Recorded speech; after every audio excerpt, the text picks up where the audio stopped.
Yes, Mr. Chairman, thank you very much for the opportunity, and fellow party leaders here. If you recall very well, at our last meeting, I did propose very strongly that before we grant the central bank the opportunity to handle sensitive materials, we should meet with the board of the central bank. That was my position at the last meeting. It was as if I was seeing into the future that the central bank will try everything they can to sabotage this election. Of course, some of our colleagues here turned it into a fight because they had a deal with the central bank governor. Look at where we are. A few months later, these same individuals are holding rallies in support of the central bank. They are holding press conferences. Some of them even are using leaders of parties in their interactions with the public that we support this very negative and retrogressive monetary crisis in the country. I know that the central bank governor might have guaranteed some candidates adequate money, just like they guaranteed INEC now. But INEC should even understand that going outside the monetary policy and the budget of the country to guarantee you cash is illegal. There's a process for moving cash. If cash is moved outside of that process, you are engaging without knowing it in money laundering. So don't let anybody guarantee you that they will give you cash if it is not through the processes of moving cash. There's a circulation process. That's one thing to know.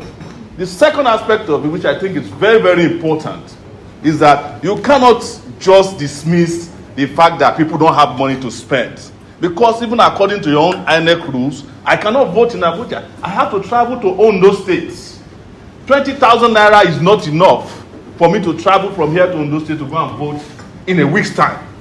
So there's a monetary crisis in the country. And no matter what they are doing to assure you, the people who actually want to remove you are the people who are setting you up with all these private meetings or official meetings. And you should be very, very smart about it. I told you last time, forget about all these party leaders assuring you of protection. They have no power to protect you. This is just to make you feel good. You should worry about the Nigerian people out there who, on the way to this place, as I was coming this morning, are queuing up in every bank available in the country. The fact that there's no petrol, gasoline, to move your materials around should bother you. And I think this is the time to be activist yourself. Just like the APC people have become activists now. They are the ones who cause the problem. They are the ones who are also activists fighting against the problem. Because they want to distance themselves from the problem they created. But do you know why? They are smart in their own ways. They want to make sure that they are not punished for the policies of their the president that they elected. I think INEC should look at the gamut of his ability to logistically hold this election and tell the public the truth. Last time I told you, you have become the president of Nigeria for 2 weeks. That period that you are holding the election, this whole country are all looking up to you. They don't care. If the election fails, nobody will blame Buhari. They are coming to your house. And I hope you have a helicopter that will fly you out of this country if the election fails. It's true. So please, wear the garment of your conscience. If you feel that you cannot hold the election, cry out now. Don't get any assurance from anybody that, oh, they will protect you. One who cannot protect, he can't protect himself. If he could, yes, he can't protect. Somebody who had to go and queue in a bank, number 198 is assuring you of protection here. Don't listen to all these things that Nigerians do to destroy public officials. You have a duty, a historical duty, to make this election work. If you think it cannot work and you are being sabotaged, cry out now. Let the public know that you don't have enough naira to distribute your materials, that you don't have enough petrol. Because if they can guarantee you petrol in the 890-something petrol stations, what guarantees you the assurance that the petrols are getting there? They are not also being smuggled away.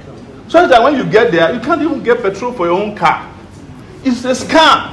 If they have enough petrol, they won't need to be directing you to mega stations. It will be available to everybody.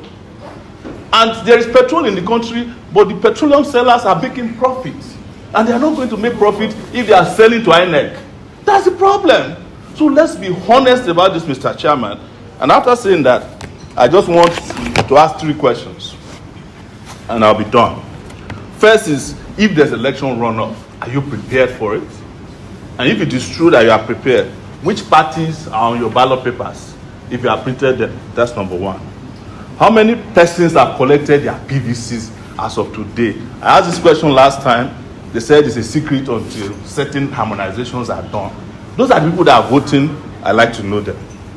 The last question is, you have 176,000 polling units. You now have 1.6 million polling agents. Which parties submitted these polling agents to you? Can you help us, maybe confidentially, break down how many polling agents per parties were submitted to the office, so that we don't end up with 1 million polling agents from one party and the rest of the parties are sharing 500,000? Please, we would like to know. Thank you very much, Mr. Chairman. Okay.